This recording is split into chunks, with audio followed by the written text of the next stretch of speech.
Itt autók látunk éppen a ladában. Nézzétek, egy és kurva. Ott egy kurva. Na most mi legyen? Vegyük föl.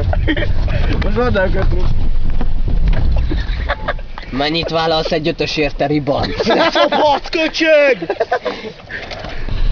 Én nem nyílik ez a redva.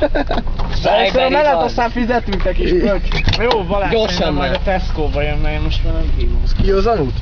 Úgyse készül el időre, úgyhogy... Asztala... Jó, geci, becsuktam a kabát. Asztala vissza, Béci. Gergő, mondjál valami okosat, megy a fel. Okos! Mutasd a sünidet, a sunádat mutasd, Gergő. Várjál, most meg bennem van.